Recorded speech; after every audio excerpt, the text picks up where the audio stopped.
Dear student, आज और लेकर आए हैं आपके लिए एक वीडियो जिसमें बात करेंगे हम कक्षा 12वीं विषय अर्थशास्त्र। तो विषय अर्थशास्त्र में डियर स्टूडेंट अर्धवार्षिक एग्जाम जो कि अभी हुआ है हमारा, उसका 2025 और 26 का पेपर का सॉल्यूशन लेकर आए हैं आपके लिए, जिसमें बात करेंगे हम विषय अर्थशास्त्र की और उन प्रश्नों को हल करेंगे जो सही विकल्प, रिक्त स्थान, सही जोड़ियां, सत्य असत्य, एक शब्द या कहें कि एक वाक्य में उत्तर। ठीक है डियर स्टूडेंट, तो आइए चलते हैं अपने वीडियो की ओर और बात करते हैं हम पेपर जो कि अर्धवार्षिक में था अर्थशास्त्र कक्षा 12वीं की। आइए, इसमें डियर स्टूडेंट प्रश्न क्रमांक 1,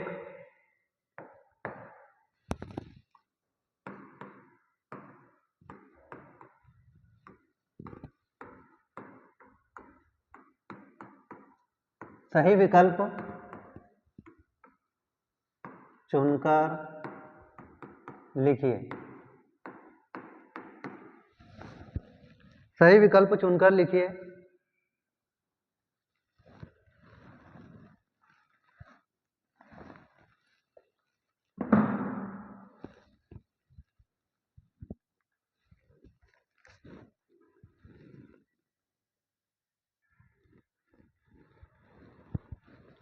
तो डियर स्टूडेंट प्रश्न क्रमांक 1, सही विकल्प चुनकर लिखिए।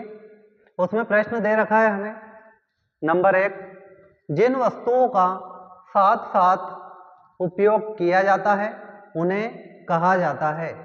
जिन भी वस्तुओं का हम साथ में उपयोग करते हैं साथ साथ उन्हें कहा जाता है। तो डियर स्टूडेंट इसका आंसर होने वाला है, उस वस्तु को हम कहते हैं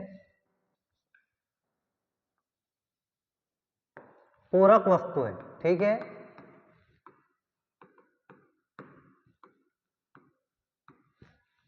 नंबर 1 पूरक वस्तुएं। ठीक है, इसी के साथ अगला प्रश्न आता है नंबर 2, जब उत्पादन शून्य होता है तब कुल लागत होती है। तो डियर स्टूडेंट जब उत्पादन शून्य होगा तो कुल लागत स्थिर लागत के बराबर, ठीक है, स्थिर लागत के बराबर होती है।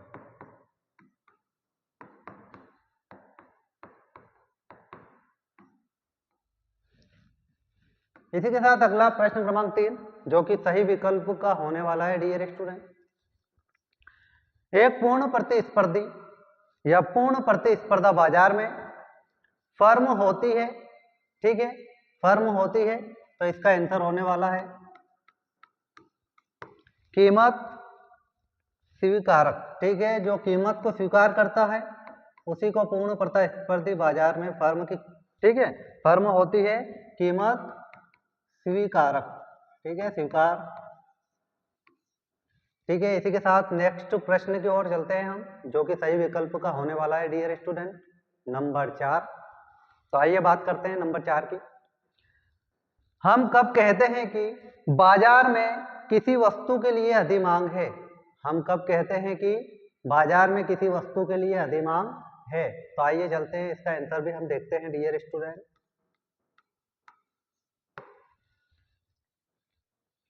बाजार मांग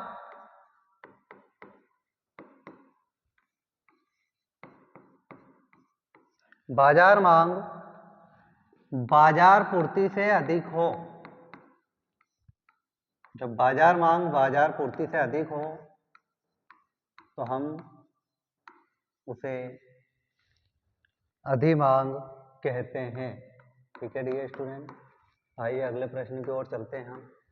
नंबर 5 जो कि प्रश्न दे रखा है, कोई घरेलू देश अपनी वस्तुएं विश्व के अन्य देशों में बेच सकता है, उतने कहते हैं। ठीक है, कोई देश जो अन्य वस्तुएं दूसरे देश में बेचता है उन्हें कहते हैं। ठीक है, तो डियर स्टूडेंट उसे हम कहते हैं निर्यात। ठीक है, उसका आंसर होने वाला है निर्यात। और जब हम किसी देश से हमारे देश में कुछ वस्तुएं लाते हैं या मंगवाते हैं उसे हम आयात कहते हैं, लेकिन हमारे देश से दूसरे देश में अगर वस्तुएं जाती है तो उसे हम निर्यात कहते हैं। इसी के साथ नेक्स्ट प्रश्न आने वाला है, यदि बाजार कीमत, ठीक है, प्रश्न क्रमांक जो कि 6 होने वाला है, यदि बाजार कीमत पर सकल घरेलू उत्पाद जीडीपी एमपी कोष्टक बंद, तो जीडीपी मतलब gross domestic product, MP market price, सकल घरेलू उत्पाद बाजार कीमत हो जाएगा इसका हिंदी, बराबर 2800 करोड़ रुपए हो तथा मूल्य ह्रास 800 करोड़ रुपए हो तो शुद्ध घरेलू उत्पाद होगा। तो डियर स्टूडेंट, यहाँ पर जीडीपी सकल घरेलू उत्पाद और बाजार कीमत जो कि 2800 करोड़ रुपए है, उसमें से हमें मूल्य ह्रास जो कि घटाना है। मूल्य ह्रास मतलब जो टूट फूट हो गई। उदाहरण के लिए मान लीजिए हम कोई बाइक खरीदते हैं, नई बाइक खरीदते हैं, कुछ दिनों तक उसको चलाते हैं, तो चलाने पर उसकी जो प्राइस हो जाती है कम हो जाती है, या टूट फूट हुई या घिसावट आई, उसी को हम माइनस कर देते हैं। तो 2800 करोड़, ठीक है, में से हम 800 करोड़ माइनस करते हैं तो हमें जो शेष प्राप्त होता है डियर स्टूडेंट 2000 करोड़, ठीक है। तो उसका आंसर होने वाला है 2000 करोड़ रुपए, ठीक है।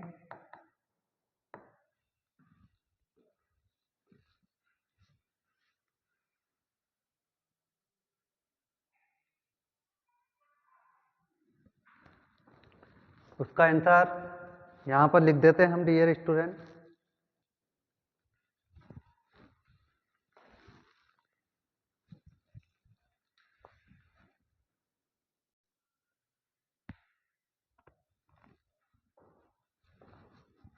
आंसर हो जाता है डियर स्टूडेंट 2000 करोड़, 2000 करोड़ रुपये, ठीक है। ये हमारे थे सही विकल्प डियर स्टूडेंट। आइए बात करते हैं नेक्स्ट प्रश्न क्रमांक 2 की, जिसमें बात करेंगे हम रिक्त स्थानों की पूर्ति की, ठीक है डियर स्टूडेंट। आइए चलते हैं वीडियो की ओर। यहाँ पर बात होगी प्रश्न क्रमांक 3 सॉरी 2, रिक्त स्थानों की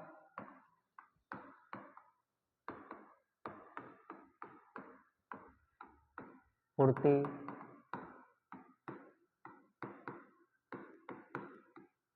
कीजिए।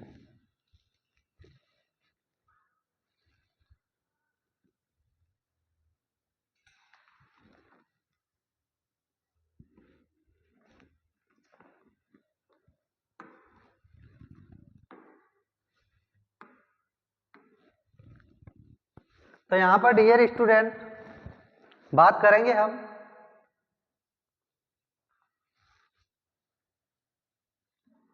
रिक्त स्थान की, जो कि दे रखा है। रिक्त स्थानों की पूर्ति में नंबर 1,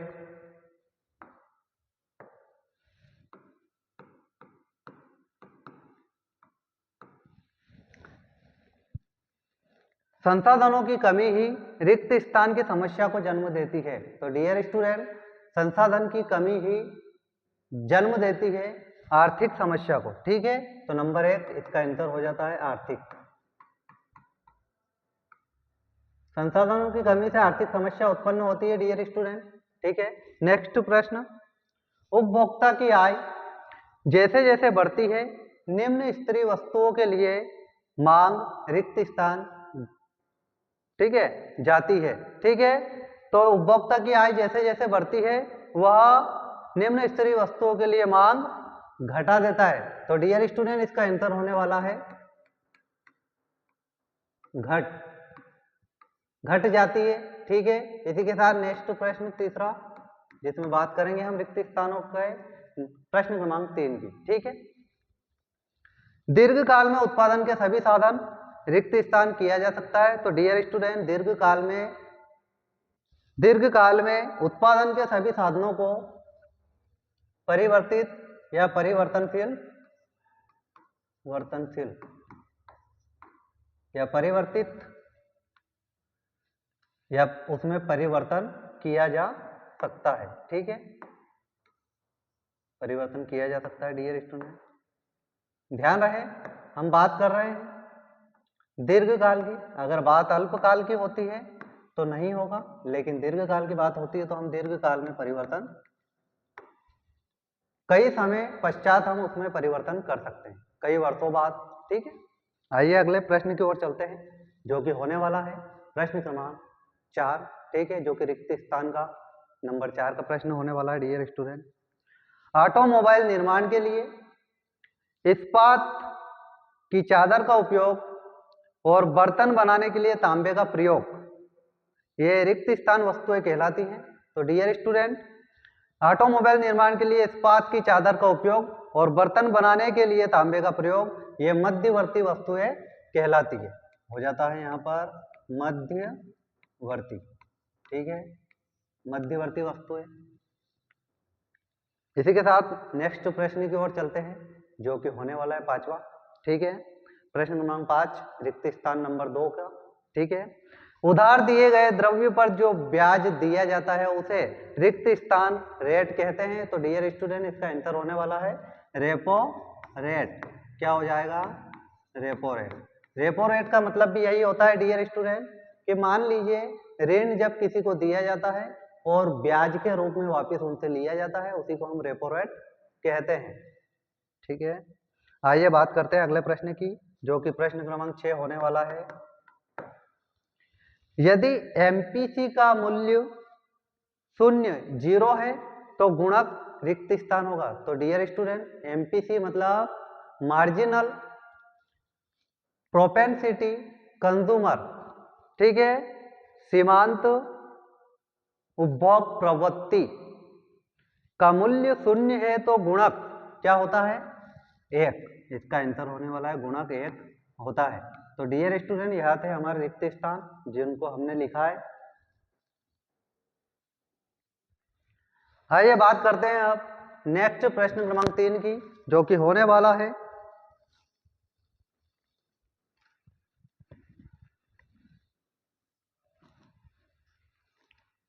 प्रश्न क्रमांक 3 में डियर स्टूडेंट हो जाता है सत्य असत्य।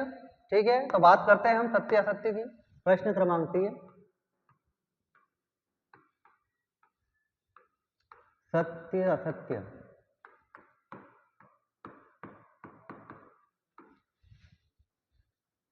बताइए।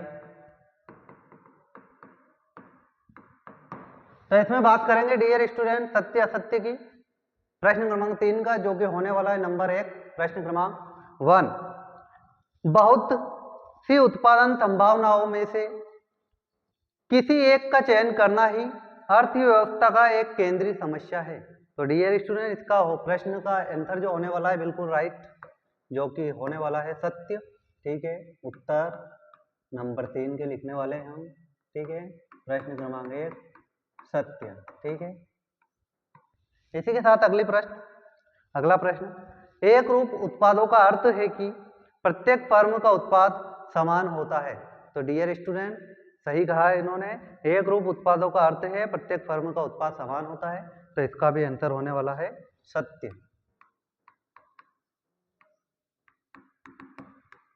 ठीक है, इसी के साथ चलते हैं नेक्स्ट प्रश्न क्रमांक 3 की ओर, जो कि बात करेंगे जिसमें हम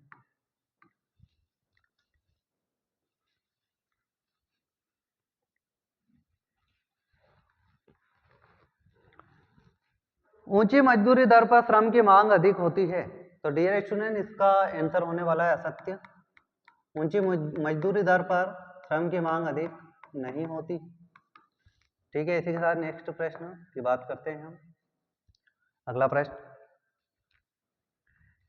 नंबर 4, कोई घरेलू देश जब विश्व के अन्य देशों से वस्तुएं खरीदता है तो उसे निर्यात कहते हैं। तो यह भी डियर स्टूडेंट हो जाता है प्रश्न का आंसर असत्य, क्योंकि उसे निर्यात नहीं कहते हैं, उसे आयात कहते हैं, इसलिए इसका उत्तर हो जाता है असत्य।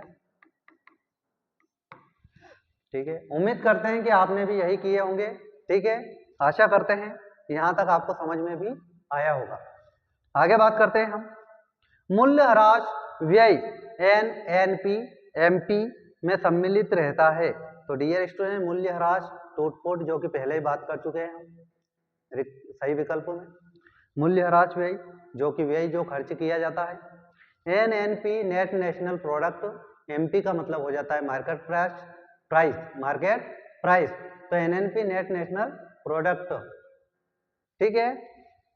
शुद्ध राष्ट्रीय उत्पाद बाजार कीमत में सम्मिलित रहता है, तो यह भी होने वाला है डियर स्टूडेंट असत्य।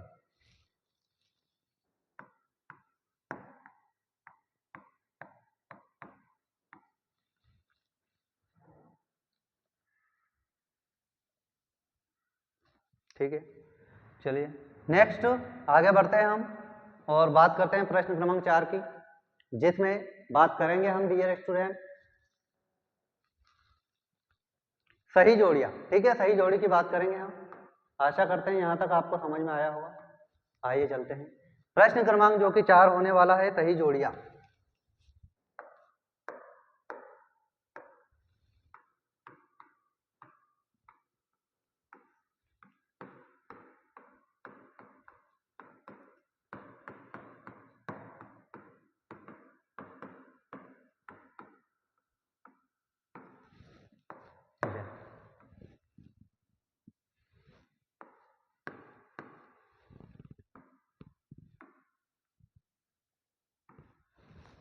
तो आइए बात करते हैं डियर स्टूडेंट, यहां पर सही जोड़ी में उत्तर की बात करेंगे आज हम।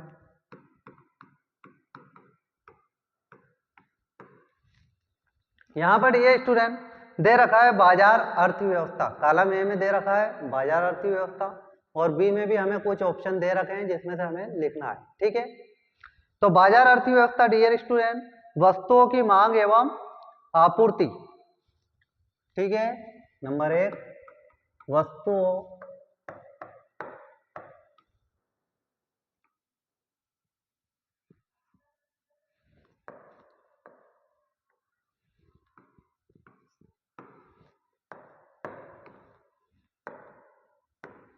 नंबर 1 वस्तुओं की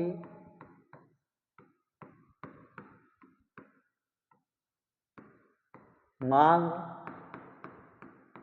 एवं आपूर्ति। ये हो जाता है डियर स्टूडेंट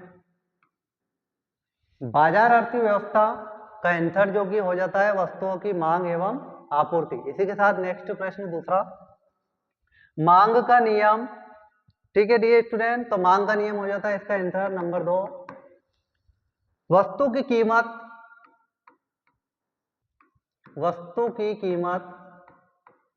तथा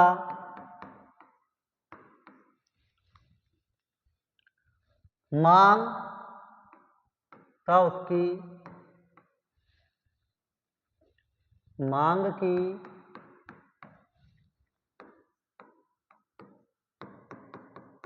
मात्रा के बीच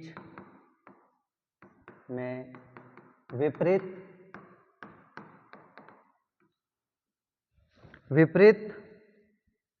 संबंध।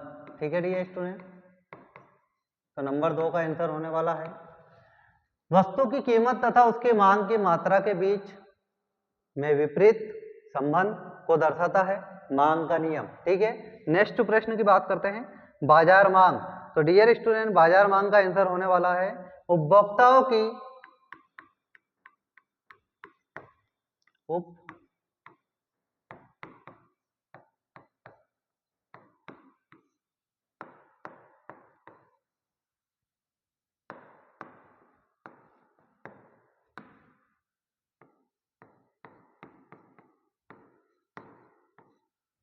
उपभोक्ताओं की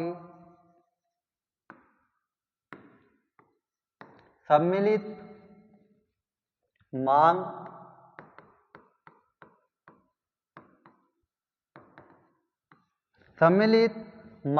का जोड़।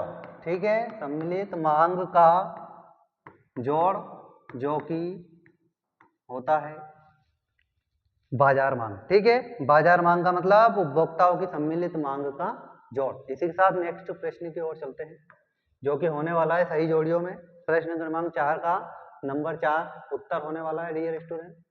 आइए बात करते हैं नंबर 4 क्योंकि दे रखा है प्रश्न में। केंद्रीय बैंक का हो जाता है dear student RBI, reserve bank of India, reserve bank of India.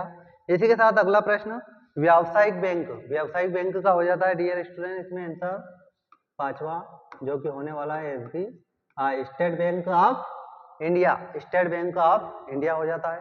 इसी के साथ नेक्स्ट प्रश्न की ओर चलते हैं। सीमांत बचत प्रवृत्ति,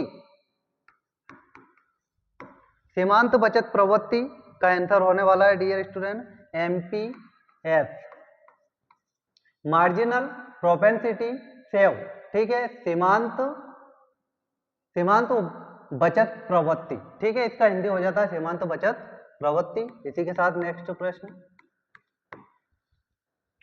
सीमांत उपभोग प्रवृत्ति जिसका हो जाता है MPC, marginal propensity consumer, marginal propensity save, ठीक है, प्रोपेंसिटी मतलब प्रवृत्ति, मार्जिनल का हो जाता है सीमांत और सेव का मतलब हो जाता है बचत। यहां पर लिख देता हूं डियर स्टूडेंट, मार्जिनल का सीमांत हो जाता है, प्रोपेंसिटी का हो जाता है, ठीक है, सेव का हो जाता है बचत और प्रोपेंसिटी का हो जाता है प्रवृत्ति, ठीक है। इसी के साथ एमपीसी मार्जिनल का सीमांत हो जाता है, ठीक है, सी से कंज्यूमर उपभोग और प्रोपेंसिटी का हो जाता है डियर स्टूडेंट प्रवृत्ति, ठीक है। यहां पर हुआ हमारा प्रश्न। आइए आगे बात करते हैं हम प्रश्न क्रमांक 5 की, जो कि एक शब्द या कहें एक वाक्य में उत्तर दीजिए, जो कि लास्ट होने वाला है हमारा सही विकल्प का लास्ट प्रश्न है प्रश्न क्रमांक 5, जिसमें हम एक वाक्य के उत्तर लिखेंगे डियर स्टूडेंट। तो आइए बात करते हैं उन प्रश्नों की जो कि हमें एग्जाम अर्धवार्षिक में दे रखे थे, ठीक है, ठीक है डियर स्टूडेंट।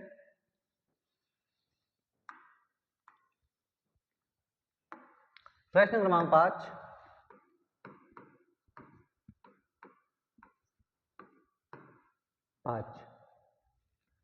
एक शब्द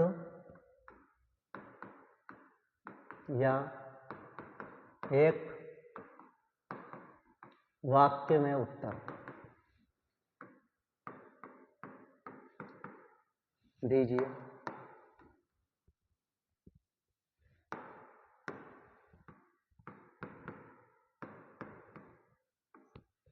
ठीक है डियर स्टूडेंट, तो प्रश्न क्रमांक 5 का उत्तर हम लिखने वाले हैं, जो कि होने वाला है बहुत ही महत्वपूर्ण आपके लिए।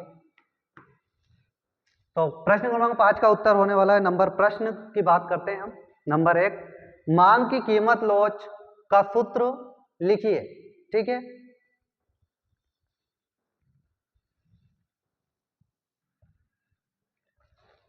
तो मांग की कीमत लोच ईपी इलास्टिसिटी प्राइस, ठीक है, ईपी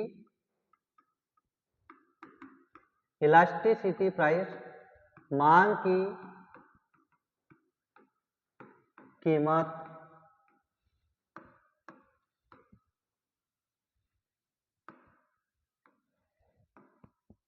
की कीमत में प्रतिशत परिवर्तन,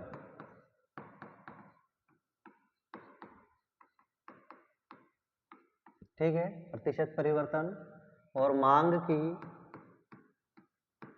मात्रा में प्रतिशत परिवर्तन, ये आंसर होने वाला है डियर स्टूडेंट।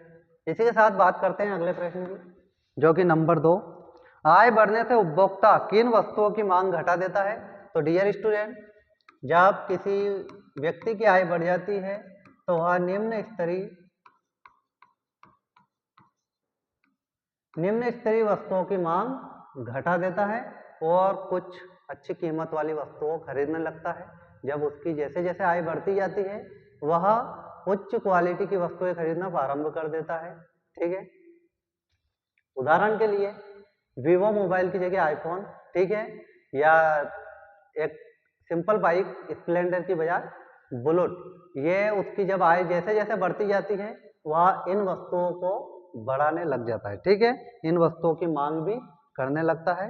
और निम्न स्तरीय वस्तुओं की मांग घटा देता है। आगे बात करते हैं हम डियर स्टूडेंट, प्रश्न क्रमांक 3 होने वाला है, बहुत ही इंटरेस्टिंग। ठीक है, उत्पादन की 5 इकाइयों की औसत स्थिर लागत 20 रुपये है तथा औसत परिवर्तनशील लागत 40 रुपये है। तो कुल औसत लागत कितनी होगी? तो डियर स्टूडेंट इन दोनों को जोड़ देते हैं हम। ठीक है, औसत स्थिर लागत प्लस औसत परिवर्तनशील लागत, तो हो जाता है हमारा आंसर नंबर 3, जो कि हो जाता है 60। ठीक है, 60 हो जाती है। इसी के साथ नेक्स्ट प्रश्न नंबर 4, वह कौन सा समय है जिसमें उत्पादन के सभी साधन परिवर्तित किए जा सकते हैं? वह कौन सा समय है जिसमें उत्पादन के सभी साधन परिवर्तित किए जा सकते हैं? तो उसका आंसर होने वाला है डियर स्टूडेंट नंबर 4 का दीर्घकाल। ठीक है, लॉन्ग टाइम पर हम सभी वस्तुओं को चेंज कर देते हैं कई वर्षों बाद। नंबर 5 होने वाला है हमारा, मोमबत्तियों के 2 डिब्बों की बिक्री से कुल संप्राप्ति जो हमें प्राप्त हुआ है 20 रुपये है तथा 3 डिब्बों की बिक्री से कुल संप्राप्ति 30 रुपये है। तो इस उत्पाद की सीमांत संप्राप्ति ज्ञात कीजिए। तो डियर स्टूडेंट हो जाता है यहाँ पर हमारा उत्तर 5वें का 10। ठीक है, क्योंकि 2 डिब्बे 20 रुपये के हैं, 3 डिब्बी 30 रुपये की है, तो 1 डिब्बे की प्राइस है वो है 10 रुपये। ठीक है डियर स्टूडेंट, आगे बात करते हैं हम। क्या होगा यदि बाजार में प्रचलित मूल्य संतुलन कीमत से अधिक हो? तो आपूर्ति मांग से अधिक होगी। क्या होगा इसका प्रश्न का आंसर? आपूर्ति मांग से अधिक। ठीक है, अधिक होगी। फिर नेक्स्ट प्रश्न, क्या होगा यदि बाजार में प्रचलित मूल्य संतुलन कीमत से कम हो? तो मांग आपूर्ति से अधिक, मांग आपूर्ति से अधिक और इसकी हमें कमी दिखाई देगी, अधिक और कमी। ठीक है, कमी दिखाई देगी जिस कारण से। ठीक है डियर स्टूडेंट,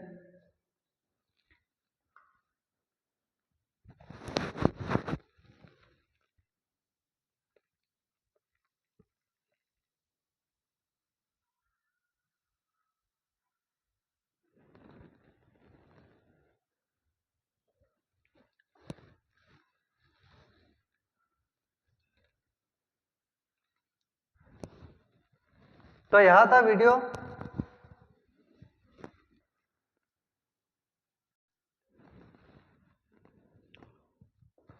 तो यह था आज का वीडियो डियर स्टूडेंट हमारा, जिसमें आज हमने बात की कक्षा 12वीं की विषय अर्थशास्त्र की।